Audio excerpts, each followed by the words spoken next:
dans la suite, notamment sur certains joueurs qui sont incertains, et d'ailleurs de lui-même Kylian Mbappé.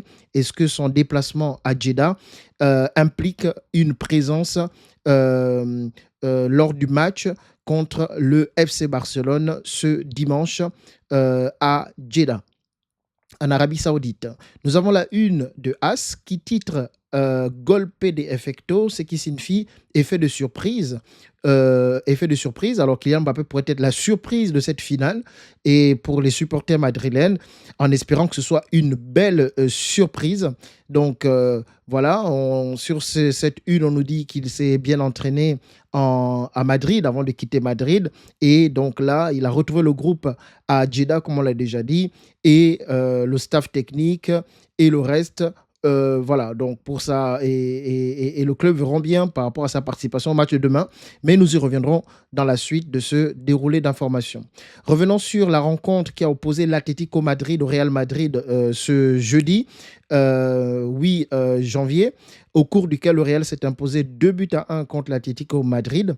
Alors, au cours de ce match, c'est là où il y a eu certains joueurs qui ont dû sortir, ou qui ont ressenti plutôt des gênes et des douleurs. Nous parlons déjà de Rudiger qui est sorti parce qu'il avait des douleurs au niveau du genou. Et nous avons aussi Rodrigo qui a fini ce match avec des problèmes au niveau de l'ischio, au niveau des ischio-jambiers. Donc, ces deux joueurs déjà sont des joueurs qui sont incertains pour la rencontre de demain contre le FC Barcelone. Donc ici, l'information qui confirme l'incertitude de Rudiger pour le match de demain, pour la finale contre le FC Barcelone, et aussi l'incertitude autour de Rodrigo Goes, ce qui serait quand même, en espérant qu'il puisse récupérer et que ce n'est qu'une légère alerte, parce que depuis son retour, il est à un niveau très, très, très élevé, hein, buteur jeudi contre l'Atlético Madrid, et depuis le match où il a recommencé à marquer, depuis là il fait des bonnes prestations globalement. S'il faut prendre ces matchs globalement, il est assez impactant, et d'ailleurs contre l'Atlético Madrid, il est parmi les joueurs qu'on pouvait sortir du lot s'il fallait sortir des joueurs de ce match. Ben voilà, Rodrigo était parmi ceux-là qui ont eu un impact important sur cette rencontre. Il y avait aussi une incertitude autour de Raúl Asensio, qui était sorti aussi suite à certaines douleurs physiques, mais il est indiqué que le joueur a parfaitement récupéré et devrait pouvoir tenir sa place contre le FC Barcelone, sauf si Dean Huysen, qui était déjà de retour dans le groupe contre l'Atlético, venait à être titulaire. Mais voilà, bon, mais pour Raúl Asensio, sa situation physique et sanitaire est plutôt totalement réglée. Il est donc apte à jouer contre le FC Barcelone demain. Alors, revenons sur Kylian Mbappé. Comme nous l'avons vu dans les unes de AS et de Marca, Kylian Mbappé a quitté le Madrid ce vendredi pour rejoindre le groupe à Jeddah afin de disputer la finale de la Supercoupe d'Espagne. Et il arrive bien sûr à Jeddah, comme on l'a dit tout à l'heure, mais sa participation au match de dimanche contre le FC Barcelone n'est pas du tout garantie. En fait, il règne toujours un petit flou autour de Kylian Mbappé, mais Xabi Alonso prendra la décision finale, hein, après avoir pesé le pour et le contre autour de la santé du joueur, bien sûr aussi en collaboration avec le staff, tout le reste du staff technique et la direction aussi. Est-ce que ça vaut la peine de prendre un aussi grand risque pour jouer cette finale de Supercoupe d'Espagne? Donc voilà, la décision ne sera pas prise, mais Kylian Mbappé est là. Mais s'il a fait le déplacement, c'est qu'il y a quand même une petite chance qu'il puisse jouer. Maintenant, il faut peser. Et d'ailleurs, aujourd'hui, en conférence de presse, Xabi Alonso disait qu'il va voir, en effet, qu'il faudra voir s'il doit jouer de manière titulaire toute la partie ou jouer une partie. Donc, il n'y avait même pas l'idée de dire voir s'il ne peut pas jouer du tout. Donc, je pense qu'ils sont dans l'idée de se dire il va jouer, ça c'est sûr, mais maintenant, c'est dans quelles conditions doit-il jouer? Est-ce qu'il entame la rencontre en tant que titulaire ou est-ce qu'il rentre au cours de la rencontre? Oui, le Real a besoin de Kylian Mbappé pour affronter le FC Barcelone. Selon les stats que nous voyons ici, Kylian Mbappé, c'est simplement contre le FC Barcelone, c'est 9 matchs, 12 buts et un assist. Alors, il réussit, enfin, du moins, le FC Barcelone lui réussit très bien. Donc, à chaque fois qu'il est sur le terrain, le FC Barcelone est presque sûr qu'il y a un but déjà que Kylian Mbappé marque parce qu'il y a un ratio qui est de plus d'un but par match contre le FC Barcelone. C'est mélangé que ce soit au Real Madrid ou lorsqu'il était au PSG. Et donc voilà, c'est un joueur clé pour l'attaque du Real Madrid contre le FC Barcelone. Et voici l'autre stat, hein. Il a marqué lors de toutes les finales depuis sa signature au Real Madrid. Donc c'est un joueur de finale. Donc Kylian Mbappé, son importance est vraiment capitale. Sa présence est vraiment capitale pendant ce match-là. S'il peut jouer, alors le Real ne veut pas se priver de le faire jouer. Mais il faudra peser quand même le risque à prendre. Parce que s'il faudrait le faire jouer pour ce match et ensuite le perdre pour plusieurs mois derrière, il y a encore des échéances à venir qui sont importantes. Donc voilà, le staff technique, Kylian Mbappé et la direction devront réfléchir pour prendre la bonne décision par rapport à ça. Nous avons ici l'information de l'équipe qui dit, selon leur information, que le Real Madrid envisage de proposer à Kylian Mbappé une injection, donc de jouer sous infiltration, afin qu'il puisse jouer contre le FC Barcelone en finale de la Superbe Coupe. Donc voilà, il faudra prendre la bonne décision pour ne pas se retrouver ensuite dans une situation où le joueur devient indisponible pendant des mois et des mois. Donc, ne pas aggraver la situation sanitaire du joueur. Et aussi, selon l'équipe, Kylian Mbappé pourrait être titulaire contre le FC Barcelone, puis être mis au repos contre Albacete et Levante la semaine prochaine. Donc, voilà. Kylian Mbappé, quand on compare les deux attaques du FC Barcelone et du Real Madrid, voici les stats. Pour le Real Madrid, Kylian Mbappé est à 29 buts, 4 assists. Rodrigo, qui n'a pas beaucoup joué, c'est vrai, depuis le début de la saison, est à 3 buts et 4 assists. Donc, ces 3 buts, ce sont les 3 buts de sa reprise de forme, hein, de ses récents matchs. Et nous avons Vinicius qui est à 5 buts pour 7 assists. Donc regardez, Vinicius joue beaucoup de minutes depuis le début de la saison. Il est seulement à 2 buts d'écart avec Rodrigo qui n'a pas beaucoup joué et qui revient un peu en forme ces derniers temps. Donc vraiment la situation statistique ou l'impact de Vinicius sur l'attaque du Real Madrid devient vraiment très très très inquiétante. Voilà, mais il faudra que Vinicius hausse son niveau de jeu. Il faudra qu'il hausse son niveau de jeu. Mais quand cela ne tient, nous avons besoin de Vinicius pour le match contre le FC Barcelone. Et bien sûr, si Kylian Mbappé peut jouer, nous avons besoin de lui parce que, vous voyez, l'attaque du Real Madrid, c'est principalement Kylian Mbappé. C'est le danger principal de cette attaque. Donc, sa présence est vraiment très très très nécessaire, surtout contre une équipe comme le FC Barcelone qui joue haut et qui peut laisser des espaces dans son dos. Nous connaissons la pointe de vitesse de Kylian Mbappé. S'il est en forme et qu'il a des bonnes sensations, il peut faire mal à cette attaque du FC Barcelone, à cette défense pardon, du FC Barcelone. Si on regarde l'attaque du FC Barcelone, c'est une attaque où il y a plutôt une répartition. C'est plutôt, il n'y a pas un joueur qui tire les stats un peu plus de son côté. Donc, c'est un peu plus ou moins équilibré entre les différents éléments offensifs, ce qui est quand même aussi une bonne chose. Ça veut dire que le danger vient un peu de partout. Chacun de peut être dangereux.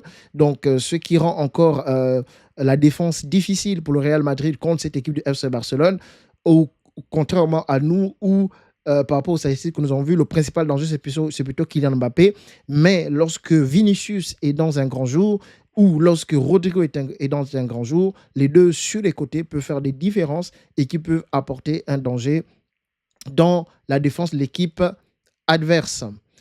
Alors, parlons toujours de ce match contre l'Atlético de Madrid. Nous avons ici une question qui est posée par Adrian Blanco après le derby. Il dit quel genre de football pratique le Real Madrid de Xabi Alonso. Oui, pour ceux qui ont regardé le match, vraiment, c'était un match qui était difficile à regarder. Le niveau de jeu affiché par le Real Madrid était vraiment, vraiment calamiteux. Euh, euh, on avait l'impression que le Real, c'était l'Atlético et que l'Atlético, c'était le Real. Parce que la manière dont le club a joué, on ne comprend pas. On ne comprend pas comment le Real joue. Euh, on ne joue pas haut, on ne joue pas bas, il n'y a pas de pressing, il n'y a pas de se dire qu'on est bas et puis on arrive à se projeter avec cohérence lorsqu'on récupère le ballon. c'est, c'était vraiment un football chaotique, incohérent, imprécis. Le milieu de terrain était vraiment, c'était difficile. Chouameni, Kamavinga, c'était compliqué. Jude Bellingham a fait un meilleur match que les deux autres déjà au milieu de terrain, mais il va falloir que il va falloir que Chouameni et Kamavinga haussent leur niveau de jeu. On a besoin de milieux de terrain plus consistants que ça, qui sont capables de gérer le tempo du match. Je sais que ce n'est pas leur profil, mais on peut progresser quand même. On peut progresser dans le football. Il faut qu'ils apprennent à prendre un peu plus le jeu à leur compte et, et voilà, et apporter un peu plus de dynamisme à ce milieu de terrain. Et Vinicius est passé totalement à côté de son match. C'était vraiment une ombre pendant ce match. Donc, c'était un football, globalement, un football chaotique. Et Valverde l'a reconnu après le match. Il a dit que ce n'était pas ce match-là qu'on avait préparé. Donc, il y a un problème. Ça veut dire que le coach prépare des choses lors des entraînements et pendant les matchs, c'est autre chose qui se déroule. Et en l'état, pour les supporters, c'est décevant. Je plains vraiment ceux qui ont quitté leur maison pour aller à Jeddah, pour aller regarder le match. Ils ont dû être déçus, hein, d'assister à un tel bouillon de football, si je peux l'appeler comme ça. Donc, le niveau affiché par le Real Madrid était vraiment calamiteux. Une stat qui prouve ou qui soutient encore cela, c'est que Thibaut Courtois a été le quatrième, pardon, joueur derrière les milieux à faire le plus de passes ou de centres. Incroyable. Ce ne sont pas les latéraux, ce ne sont pas les attaquants, mais c'est plutôt Thibaut Courtois. Ça veut dire que le ballon est revenu plusieurs fois par lui et lui, il a dû plusieurs fois envoyer des centres, trouver des joueurs pour faire de la relance. Donc c'était vraiment compliqué. Ça veut dire qu'on n'arrive pas à aller de l'avant, ça veut dire qu'on n'arrive pas à maintenir la pression sur l'équipe adverse pour ne pas retourner en arrière pour donner le ballon à Thibaut Courtois. J'ai l'impression en regardant le match, et c'est vrai que devant la télé, j'ai commencé j'ai voulu me plaindre parce que je remarquais que systématiquement, ils ont une facilité de se retourner et de dire on renvoie le ballon vers l'arrière. Mais non. Il faut se montrer percutant. Il faut essayer de trouver des failles, il faut trouver des solutions. On a une équipe ou un milieu de terrain qui ne sait pas oser, qui ne sait pas créer des brèches, qui ne sait pas ouvrir des espaces lorsque les blocs sont regroupés. C'est vraiment dommage. C'est vraiment dommage d'afficher une telle insuffisance. Alors, la rencontre qui va opposer le FC Barcelone au Real Madrid à Jeddah ce dimanche, c'est simplement la 5e fois que les deux clubs vont se rencontrer en Super Coupe d'Espagne, du moins en finale de Super Coupe d'Espagne. Et sur les 4 rencontres précédentes, il y a égalité dans les victoires. 2 victoires pour le Real Madrid et 2 victoires pour le FC Barcelone. Donc, celui qui gagnera demain passera devant. Donc, c'est un classique en Arabie, le 5e de de la saison, que les deux clubs vont jouer au, au Real Madrid, pardon, à Jeddah, plutôt en Arabie Saoudite. Attention, nous avons parlé du niveau de jeu du Real Madrid tout à l'heure. Alors ici, nous avons l'information, le Barça, avide de revanche, voulait le Real Madrid en finale. Oui, je peux le comprendre, mais j'espère que nos joueurs aussi sont dans la même attitude de dire ils ne vont pas, ils nous ont battus l'année dernière, ils nous ont laminés l'année dernière sur plusieurs matchs. Cette année, c'est nous qui prenons notre revanche, même si on ne les lamine pas, mais on ne se laissera pas battre. J'espère qu'ils sont aussi dans la même attitude.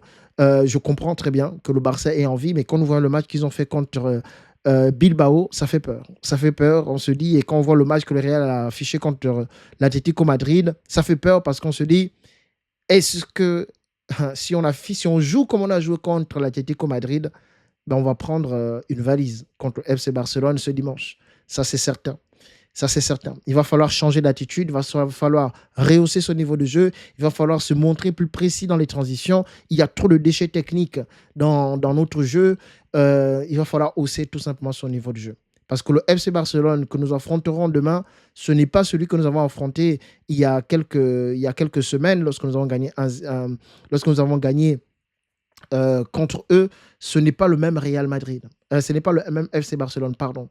Là, c'est un tout autre FC Barcelone que nous allons affronter demain. C'est un FC Barcelone en confiance qui récupère Rafinha, qui apporte beaucoup à cette équipe dans le pressing et dans l'efficacité offensive. C'est un autre Real Madrid, un autre FC Barcelone que le Real va affronter ce dimanche.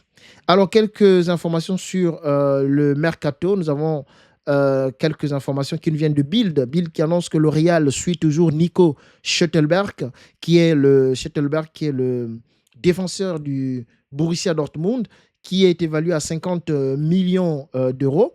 Et Bill nous indique que le Real est désormais son transfert au Real est désormais de plus en plus probable. Mais Fabrizio Romano complète cette information en disant que bien que les parties, le Real Madrid et, euh, comment dire, le joueur s'apprécient réciproquement, il est apprécié au sein du club du Real Madrid, mais pour l'instant, rien n'est décidé encore, dit Fabrizio Romano. En d'autres termes, oui, il y a une appréciation du joueur du côté de Madrid et le joueur peut-être aussi intéressé pour aller au côté du Real Madrid, mais rien n'est encore décidé du côté du Real Madrid ou du joueur. Donc pour l'instant, c'est un peu, on s'observe et on attend de voir ce qui se passe.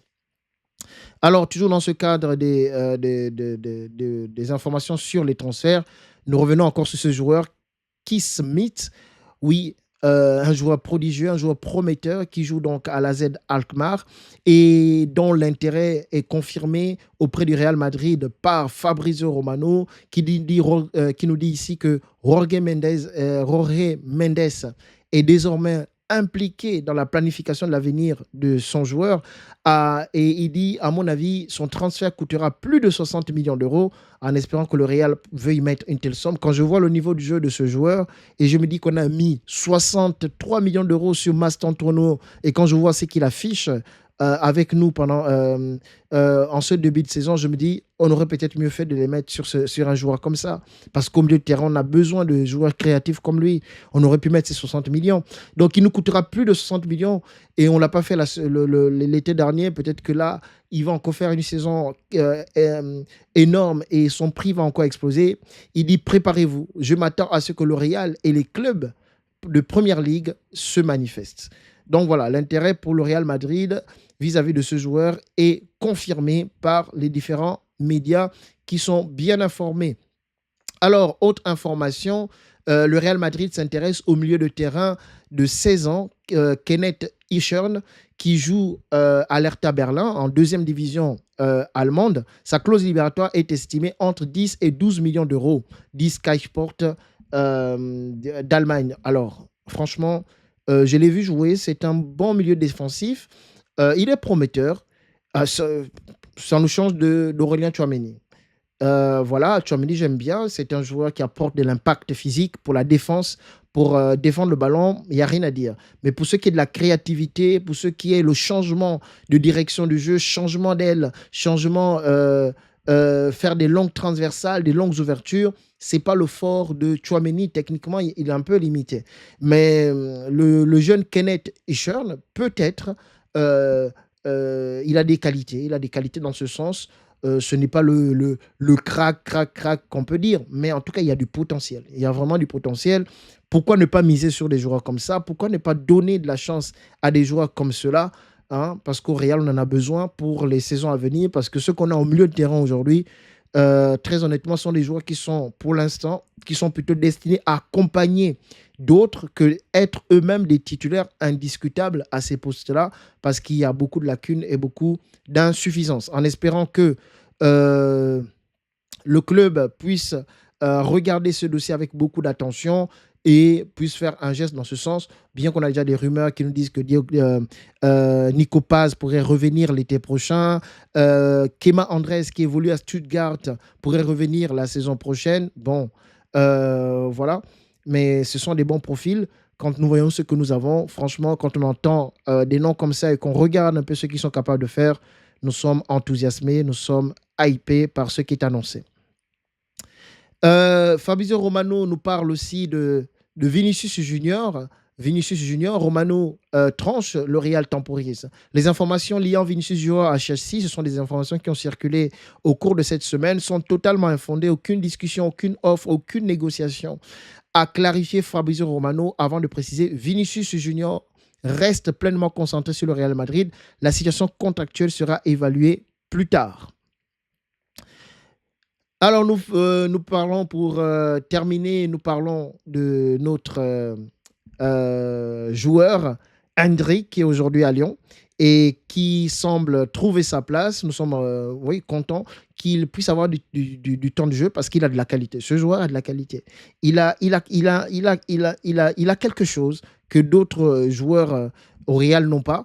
Et il est bien qu'il joue. Il faut qu'il joue pour gagner en expérience, pour grandir, pour se bonifier et revenir pour nous rendre des bons services au Real. Il dit à Lyon, je vais enfin pouvoir jouer beaucoup de matchs. Et c'est ça, c'est important pour sa progression. Cela sera également bénéfique pour le Real Madrid, oui, parce que ça va le faire progresser. Et s'il progresse et qu'il explose, ben c'est nous qui allons récupérer un joueur qui a explosé et qui a gagné en confiance et en assurance. Lyon a tout ce que je recherchais. L'équipe, les supporters, le staff technique et l'opportunité de progresser. Nous souhaitons bonne chance à Hendrik et nous ne manquerons pas de regarder ses prestations avec Lyon en Liga au cours de cette saison.